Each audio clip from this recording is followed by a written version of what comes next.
Hello, dear hearts. Welcome to Connecting to Consciousness, where the focus is to explore, to question, and examine our perspectives. As we go on this journey of curious self-discovery, I invite you to consider the following. What is your vision of the best version of yourself? Again, what is your vision of the best version of yourself?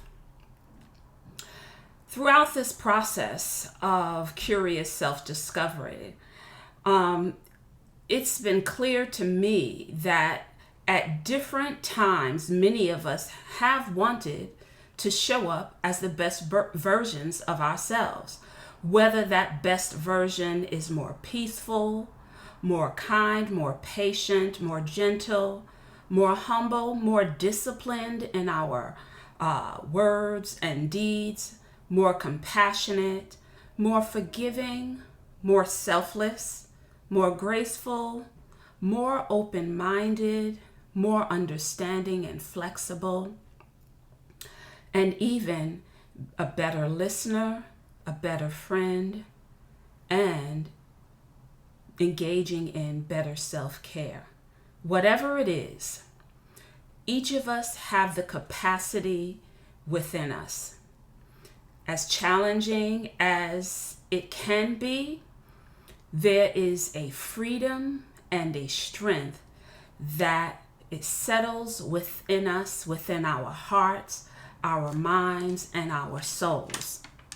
Now, as I've observed and listened over the years, I've come to understand that in the quiet stillness of our soul, we long to show up as the best versions of ourselves.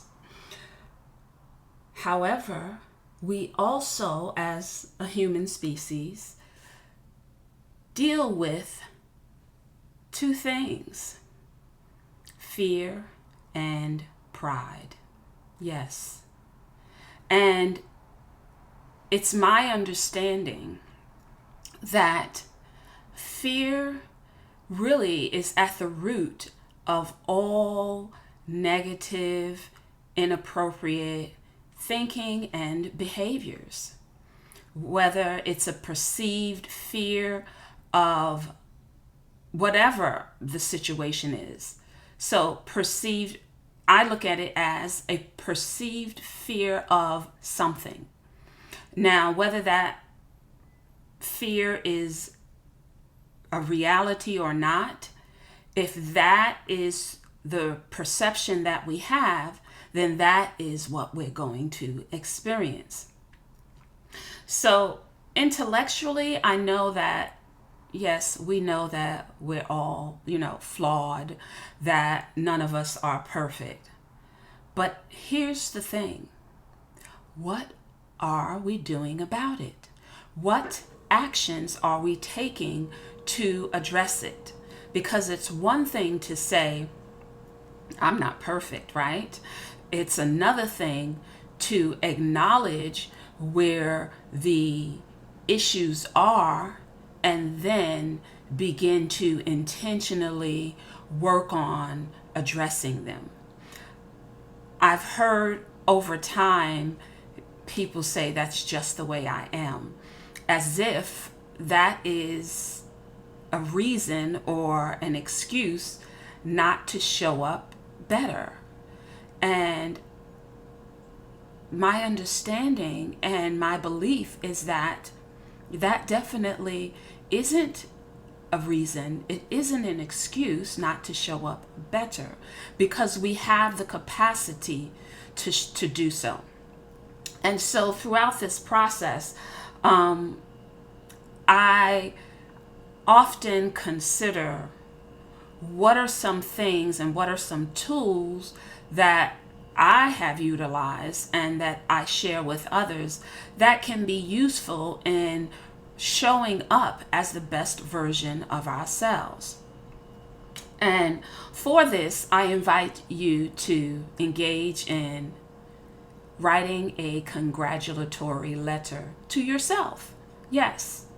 Now, before you do that, part of this process is to list 5 areas in which you desire to show up as the best version of yourself. It can be some of the areas that I initially presented. I'll revisit a few of them. Patient, maybe you want to be more patient. Maybe you want to be more forgiving, more compassionate, and so forth and so on. So, make a list of 5 areas that, you long to show up more fully, more consciously, as the best version of yourself. So once you have that list, and take some time to really think about it, think about some of the interactions that you've had in the past, in the recent or distant past, and think about the times that you thought, I could have shown up better, especially if you can identify some areas in your life where you see a pattern in terms of where you definitely could work on showing up as the best version of yourself. And so as you consider that and you have that list, I invite you to then start your letter. And it could go something like this. Dear, insert name, your name, and I'll read, I am so proud of how you extended your, let's say, compassion, your strength, and your heart for whatever that might be was evident. I know it wasn't easy, but you did it. Be proud and know that so much more is awaiting your evolution. So you can do that with each of the different areas that you select that you would like to work on. Now, this is basically a letter to your future self, because these are areas that you want to evolve in, that you want to grow in, that you want to show up more fully in. And as you do that, consider, as you progress and you notice certain areas that you showed up in a way that is serves your greatest and highest good. As that happens through your interactions with others, because we don't grow in isolation, we grow in community, and that is something that I am quoting. As we do that, I also extend an invitation for you to note it in your gratitude journal or whatever journal you have. And if you don't have a journal, you might consider doing that, because it's important to see your evolution, to be able to go back and reflect on your evolution. And so I think that would be a good way so that you can see the areas that you're growing in and understand that it's a process. Now, even if you, let's say, did not grow in a particular area, but you recognized an area as you were going through your interactions, you recognized an area that you could have shown up better in, right?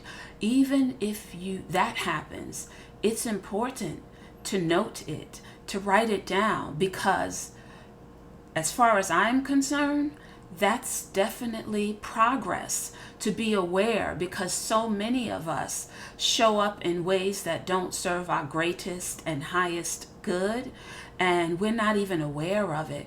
So many I've seen in different places and spaces where people are talking about and sharing things that clearly convey that they are not showing up as the best version of themselves. And we're all guilty of it. But again, it's about what are we going to do to move forward to show up as the best version of ourselves. And so, continue to acknowledge when you show up, when your awareness is heightened. This is, again, a journey of curiosity, of self-discovery, of evolution. That is a process. This is not about having all the right answers. This is not about getting everything right all the time. This is about a heart posture of humility. It's about a willingness to show up more fully in our own individual lives. This really is about being in service of our wholeness. And when we're in service of our wholeness, we're in service of humanity. So as we continue to go on this journey of curious self-discovery, again, I invite you. Let's take the journey together. Until next time, live consciously.